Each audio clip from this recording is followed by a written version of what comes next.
नमस्कार बंधुगण, Rudra GN Odia channel रे आपण मानकु आउ गोटे महत्वपूर्ण वीडियो रे स्वागत जनाउछि। बंधुगण, आज ए वीडियो रे जानिबा भारत रे एक प्रमुख दिव्य रहस्यमय देवी मंदिर विषय रे। ए मंदिर रे पूजा पाउथिबा देवींकर ऋतुस्राव बा मासिक धर्म होइथाय। ए मंदिर हेउछि कामाख्या देवी मंदिर।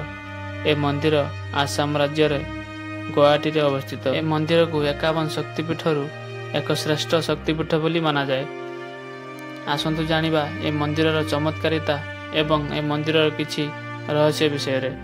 ता पूर्व आपन को मोर अनुरोध, वीडियो को लाइक करी कमेंट रे जय कामाख्या देवी कमेंट करंतु एवं ए चैनल को जदि सब्सक्राइब करनाहांती ताहाले सब्सक्राइब करी पाखर थिबा घंटी चिन्ह को बजाई दियंतु, जा फल रे ए चैनल रे आसुथिबा सब रहस्यमय वीडियो सर्वप्रथम देखिबा को पाइबे।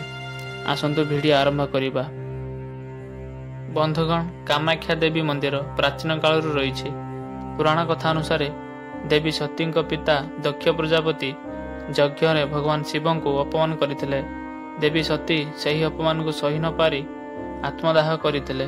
भगवान शिव देवी सती शरीर को धरी पूरा ब्रह्मांड रे क्रोध रे बुली बुली तांडव कले। भगवान शिव को शांत करने पाई भगवान विष्णु तांको सुदर्शन चक्र रे देवी सती शरीर को 51 खंड कर देइतिले। 51 खंडरू देवी सती योनि नीलांचल पर्वत उपरे पड़िथिला। सही स्थान रे कामाख्या देवी मंदिर स्थापन हैला। सही परठू एही स्थान को एक शक्तिपीठ बोली मानागला। बंधुगण, कामाख्या देवी मंदिर रे देवींकर कौनसी मूर्ति पूजा पाउ नाही। ए मंदिर रे एक योनिकुंड पूजा पाउछि, जहाँ सृष्टिर उत्पत्तिर एक प्रतीक अटे। ये अग्निकुंडरू प्राचीन कालरू पानी बाहरी चलीची। यहाकू देवी आशीर्वाद बोली कहा जाउछि। बंधुगण, सारा दुनिया नारी को ऋतुस्राव बा मासिक धर्म को अपवित्र बोली कही थांती, किंतु कामाख्या देवी मंदिर रे एमिति किछि माना जाएनी। वर्ष को 3 दिन कामाख्या देवींकर मेला लागि थाए। कहा जाउछि मास को 3 दिन कामाख्या देवींक योनिरू पानी बाहर जगार रक्त बाहरी थाए एवं मंदिर पाखर थिबा ब्रह्मपुत्र नदी पानी भी पूरा लाल पड़ जाई थाए। यहाकू देवी कामाख्या देवींकर ऋतुस्राव बा मासिक धर्म कहा जाई थाए। एही 3 दिन मंदिर बंद रही थाए। 3 दिन पर भक्तों भीड़ लगी थाए।